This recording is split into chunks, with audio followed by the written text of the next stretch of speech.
ଆସନ୍ତୁ ଏକ ଏମିତି ଜାଗା କଥା ଭାବିବା ଯେଉଁଠି ଲକ୍ଷ ଲକ୍ଷ ପକ୍ଷୀଙ୍କ କିଚିରି ମିଚିରି ଶବ୍ଦରେ ପୂରା ପରିବେଶଟା କମ୍ପୁଥିଲା। ଏଇଟା ଥିଲା ଆମ ଓଡ଼ିଶାର ଐତିହାସିକ ଅଂଶୁପା ହ୍ରଦ, ଯାହାକୁ ପକ୍ଷୀଙ୍କ ସ୍ୱର୍ଗ ବୋଲି କୁହାଯାଉଥିଲା। ହେଲେ ଆଜି ସେହି ସ୍ୱର୍ଗ ଏକ ବହୁତ ବଡ଼ ପରିବେଶଗତ ସମସ୍ୟା ଦେଇ ଗତି କରୁଛି। ତେବେ ଆସନ୍ତୁ ଏହାର ପୂରା କାହାଣୀଟାକୁ ଆଜି ବୁଝିବା। ଆମେ ଆଜି ଯାହା ବି କଥା ହେବା ତାହା ଏକ ସମ୍ବାଦପତ୍ରରେ ପ୍ରକାଶିତ ରିପୋର୍ଟ ଉପରେ ଆଧାରିତ, ଯିଏ ଅଂଶୁପାର ଏହି ଚିନ୍ତାଜନକ ସ୍ଥିତିକୁ ଆମ ସମସ୍ତଙ୍କ ସାମ୍ନାକୁ ଆଣିଛି।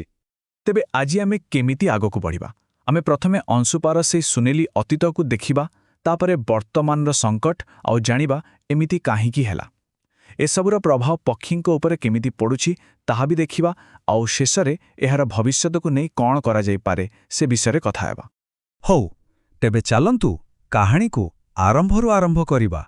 ଯିବା ସେହି ସମୟକୁ ଯେତେବେଳେ ଅଂଶୁପା ସତରେ ପକ୍ଷୀଙ୍କ ପାଇଁ ଏକ ସ୍ୱର୍ଗ ଥିଲା। ଆଖି ବନ୍ଦ କରି ଭାବନ୍ତୁ ଟିକେ।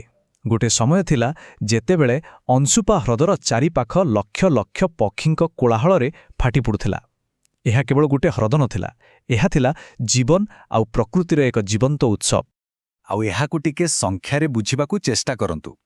ପ୍ରତିବର୍ଷ ପାଖାପାଖି 3ରୁ 4 ଲକ୍ଷ, 3ରୁ 4 ଲକ୍ଷ ବିଦେଶୀ ପକ୍ଷୀ ଏଠାକୁ ଆସୁଥିଲେ। ଏହି ସଂଖ୍ୟା ହିଁ କହିଦେଉଛି ଯେ ପକ୍ଷୀମାନଙ୍କ ପାଇଁ ଏହି ଜାଗାଟି କେତେ ଗୁରୁତ୍ୱପୂର୍ଣ୍ଣ ଆଉ ପ୍ରିୟ ଥିଲା। କିନ୍ତୁ ସେ ସୁନେଲି ଦିନ ଆଉ ନାହିଁ। ବର୍ତ୍ତମାନର ଚିତ୍ର ଏକଦମ ଅଲଗା। ସେଠି ଏବେ ଖାଲି ଶୂନ୍ୟଶାନ ନୀରବତା। ଦେଖନ୍ତୁ, ଏହି ତୁଳନା ହିଁ ପୂରା କାହାଣୀଟା କହିଦେଉଛି। ଯେଉଁଠି ଦିନେ ଜୀବନର କୋଳାହଳ ଥିଲା, ଆଜି ସେଠାରେ ଗଭୀର ନୀରବତା ଛଡ଼ା ଆଉ କିଛି ନାହିଁ। ପକ୍ଷୀଙ୍କର ସେହି ମଧୁର ଶବ୍ଦ ଆଜି କେଉଁଆଡ଼େ ହଜିଯାଇଛି। ଆଉ ଏହାର ସବୁଠୁ ବଡ଼ କାରଣ ହେଉଛି ହ୍ରଦଟା ଧୀରେ ଧୀରେ ଶୁଖିଯାଉଛି। ଆଉ ଯେଉଁଠି ପାଣି ନାହିଁ ସେଠି ଜୀବନ କାହିଁ? ତେଣୁ ପକ୍ଷୀମାନେ ବି ଆଉ ଆସୁନାହାନ୍ତି। ଆଚ୍ଛା, ତେବେ ପ୍ରଶ୍ନ ଉଠୁଛି, ଏମିତି ହେଲା କାହିଁକି? କେଉଁ କାରଣ ପାଇଁ ଅଂଶୁପାର ଏଭଳି ଦଶା ହେଲା? ଚାଲନ୍ତୁ ଏହାର ମୂଳ କାରଣଗୁଡ଼ିକୁ ଟିକେ ଦେଖିବା। ପ୍ରକୃତରେ ଏତେ ସୁନ୍ଦର ଗୋଟେ ଜାଗା, ପକ୍ଷୀଙ୍କ ପାଇଁ ଯାହା ସ୍ୱର୍ଗ ଭଳି ଥିଲା, ତାହା ଆଜି କାହିଁକି ଏମିତି ହଜିଯିବାକୁ ବସିଛି? ରିପୋର୍ଟ କହୁଛି ଏହା ପଛରେ କୌଣସି ଗୋଟିଏ କାରଣ ନାହିଁ, ବରଂ ଅନେକଗୁଡ଼ିଏ କାରଣ ମିଶି ଏହି ସମସ୍ୟା ତିଆରି କରିଛନ୍ତି। ଦେଖନ୍ତୁ, ଜଳବାୟୁ ପରିବର୍ତ୍ତନ ଯୋଗୁଁ ବର୍ଷା କମିଗଲା। ମହାନଦୀରୁ ଯେଉଁ ପାଣି ଆସୁଥିଲା ତାହା ବି କମିଗଲା।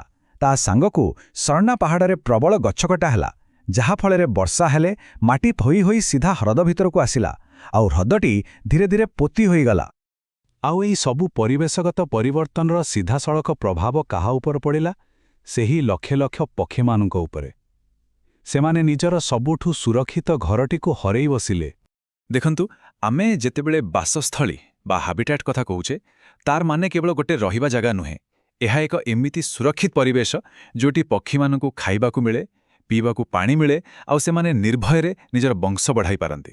ଅଂଶୁପା ସେମାନଙ୍କ ପାଇଁ ଏ ସବୁ କିଛି ଥିଲା। ତେଣୁ ସିଧା କଥା ହେଲା, ଯେତେବେଳେ ଘର ହିଁ ରହିଲା ନାହିଁ, ଯେତେବେଳେ ସେହି ଉପଯୁକ୍ତ ପରିବେଶ ଆଉ ନାହିଁ, ପକ୍ଷୀମାନେ ଆସିବା ବନ୍ଦ କରିଦେଲେ। ସେମାନେ ଅଂଶୁପାଠାରୁ ମୁହଁ ଫେରାଇ ନେଲେ। ଏତେ ସବୁ ଜାଣିବା ପରେ ମନରେ ପ୍ରଶ୍ନ ଉଠୁଛି, ତେବେ ଆଗକୁ କ'ଣ? ଅଂଶୁପାର ଭବିଷ୍ୟତ କ'ଣ? କିଛି ରାସ୍ତା ଅଛି କି? ରିପୋର୍ଟରୁ ଗୋଟିଏ କଥା ସ୍ପଷ୍ଟ, ଏହା ଏକ ଚେତାବନୀ।